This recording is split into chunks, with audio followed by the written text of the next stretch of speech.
दोस्तों आज पूरी दुनिया में मानसिक रोगियों की संख्या बढ़ रही है और सबसे चौंकाने वाली बात ये है, इसके शिकार आज के युवा और युवतियां हो रही हैं।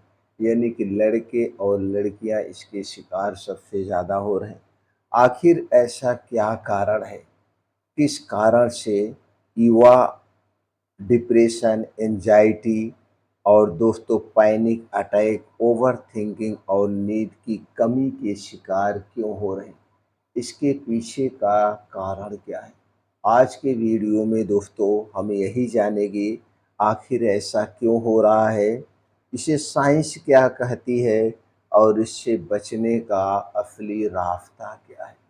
आज की वीडियो पे हम इन्हीं टॉपिक पे चर्चा करेंगे।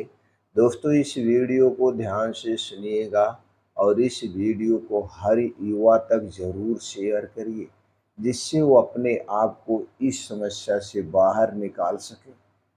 क्योंकि हमारे देश की शान, हमारे देश की धरोहर आज के युवा हैं। तो युवाओं को सतर्क रहने की ज़रूरत है। तो चलिए सबसे पहले हम जान लेते हैं इसके पीछे मॉडर्न साइंस का क्या नज़रिया है। आज के जो मॉडर्न साइंस मानती है, मानसिक रोग केवल दिमाग की कमज़ोरी नहीं है, बल्कि ये ब्रेन में केमिकल असंतुलन है। लेकिन ये केमिकल असंतुलन होता क्यों है? इस पे रिसर्च क्या कहती है, इस पे थोड़ा-सा प्रकाश डालते हैं। सेरोटोनिन और डोपामाइन खुशी और संतुलन के हार्मोन्स जब कम हो जाते हैं या कम होने लगते हैं, तो डिप्रेशन और एंजाइटी शुरू होती है।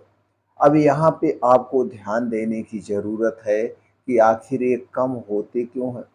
इसके बाद है कार्टिसोल यानी कि स्ट्रेस हार्मोन्स। अगर लगातार हम तनाव में रह रहे हैं तो क्या होता है, हार्मोन्स बढ़ जाता है, जिससे दिमाग हमेशा फाइट या फ्लाइट मोड में रहता है। अगला है डिजिटल ओवरलोड।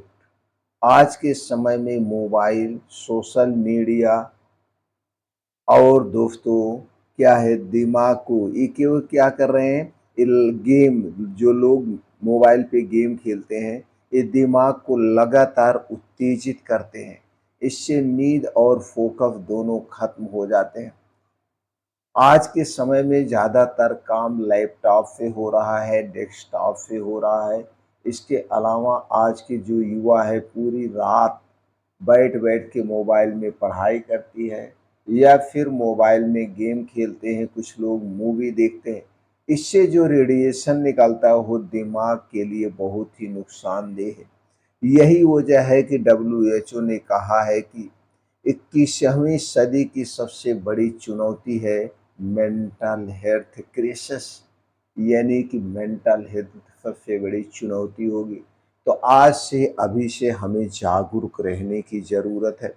अब चलिए हम जो जानते हैं इसके पीछे का असली कारण क्या है, जिससे मानसिक रोग बहुत ज़्यादा बढ़ रहा है। अगर हम कारण पे गहराई से देखें तो इसका असली कारण सिर्फ केमिकल असंतुलन नहीं है, इसके पीछे है लाइफस्टाइल का बदलाव। पहले इंसान प्रकृति से जुड़ा रहता था, लेकिन आज 90% जो समय है हम प्रकृति के साथ नहीं, हम प्रकृति से हटकर 90% का समय हम स्क्रीन पे बिता रहे हैं। स्क्रीन पे, चाहे वो डेस्कटॉप की स्क्रीन हो, चाहे लैपटॉप की स्क्रीन हो, चाहे वो मोबाइल स्क्रीन हो, हमारा 90% समय उसी पे व्यतीत हो रहा। इसके बाद आता है अकेलापन और सोशल आइसोलेशन।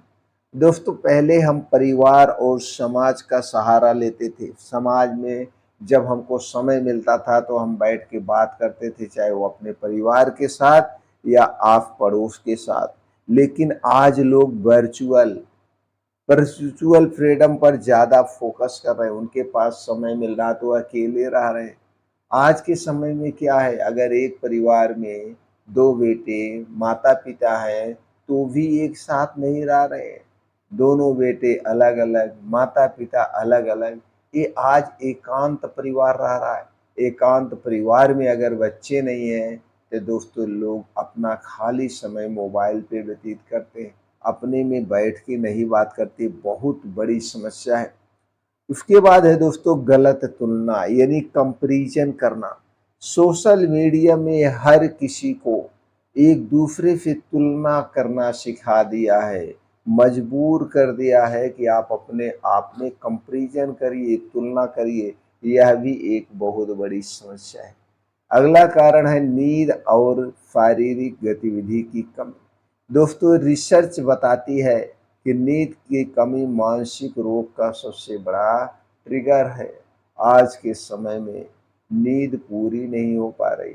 लोग 12-1 बजे तक खाना खा रहे हैं और फिर उसके बाद सोने जाते हैं। तो हमने कई लोगों से अपने डेली प्रैक्टिकल में अनुभव किया है कि जब हम लोगों से बात करते हैं तो भैया यही कहते हैं, हम तो 11-12 बजे खाना खाते हैं, फिर 2 ढाई 3 बजे सोते हैं और सुबह 8-9 बजे तक सोते हैं।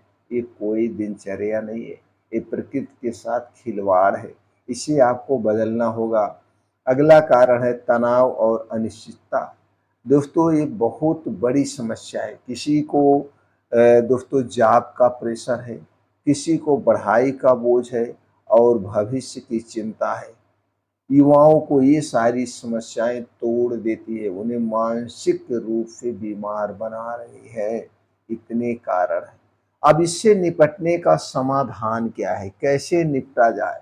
तो दोस्तों जितने कारण हमने आपको गिनाए हैं, हर एक कारण को धीरे धीरे करके अपने जिंदगी से हटाना होगा, ये सबसे बड़ा है। दोस्तों मानसिक रोग का इलाज केवल दवा नहीं है, असली इलाज है आपके संतुलित जीवन शैली और मानसिक मजबूती। इसके लिए आपको क्या करना पड़ेगा? इसके लिए आपको नेचुरोपैथी अपनाना पड़ेगा। नेचुरोपैथी, डेली दिनचर्या ये सब अपनाना पड़ेगा। नेचुरोपैथी की बात करें तो हमें अपने माँ धरती माता से जुड़ना होगा। रोज़ सुबह जल्दी उठना होगा, नंगे पाँव मॉर्निंग वॉक करिए, योगा करिए, प्राणायाम करिए, 30 से 40 मिनट सूर्य की रोशनी में बैठिए, पेड़ पौधों के बीच समय बिताइए, मोबाइल से स्क्रीन से दूरी बना लीजिए। उसके बाद कुछ फिजिकल एक्टिविटी करिए, जैसे योगा करिए, प्राणायाम करिए, व्यायाम करिए, मेडिटेशन करिए। ये सेरोटोनिन और डोपामाइन का स्तर बढ़ाते हैं, ये ज़रूर करना है। और अपने आप को डिजिटल डिटॉक्स पे डाल दीजिए, यानी दिन में कम से कम 4 से 5 घंटा मोबाइल फ्री टाइम रखें। सोने से 2 घंटे 3 घंटे पहले मोबाइल से दूरी बनाइए, स्क्रीन को बिल्कुल ना देखिए। हम तो यही कहेंगे, शाम होते ही अपने मोबाइल से दूरी बना लीजिए। अपने मोबाइल को साइलेंट मोड पे या स्विच ऑफ करके रख दीजिए। इसके बाद है दोस्तों प्रॉपर नींद और वो अच्छा सा फूड। 7 से 8 घंटे की गहरी नींद। अपने खाने में कुछ दोस्तों ड्राई फ्रूट्स जैसे अखरोट, बादाम, केला, हरी सब्जियां और ओमेगा 3 फैटी एसिड वाली चीज़ें बात करें जैसे अलसी का बीज, चिया सीड्स, ये सब ब्रेन के लिए बहुत ही अच्छे माने जाते हैं। इसके बाद आता है दोस्तों कुछ बात करने का तरीका। जैसे अपनी बातों को दबाएं नहीं, परिवार या दोस्तों पर से बात करें, उनसे खुल के बताएं। दोस्तों हमारी रिसर्च यही कहती है, एक सच्ची बातचीत मानसिक दवा से भी बड़ा असर दिखाती है। इसलिए ये सब आपको करना होगा। इसके बाद दोस्तों हमें मेडिटेशन और ग्रैटिट्यूड अपनाना होगा। रोज़ कम से कम 20 मिनट का ध्यान, दिन में 3 चीज़ों के लिए आभार लिखें। यह दिमाग को दोस्तों सकारात्मक करता है। दोस्तों मानसिक रोग कोई कमजोरी नहीं है, यह जीवन शैली और परिस्थितियों का असर है। अगर हम चाहें तो सही सोच, सही आदत अपना करके इन सारी समस्याओं से छुटकारा पा सकते हैं। तो इसके लिए आपको दोस्तों अपने आप को मजबूत बनाना होगा। अपने आप को सोचना होगा कि मैं अपने आप में एक शक्तिशाली हूँ। मेरे दिमाग को कोई बात तोड़ नहीं सकती।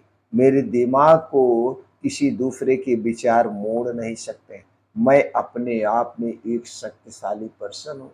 अपने दिमाग को हमेशा स्ट्रॉन्ग रखिए। अगर आपके अंदर पॉजिटिविटी सोच है, नेगेटिव सोच नहीं है, तो आपको आगे बढ़ने से कोई नहीं रोक सकता और आप हर एक बीमारी से दूर रहेंगे।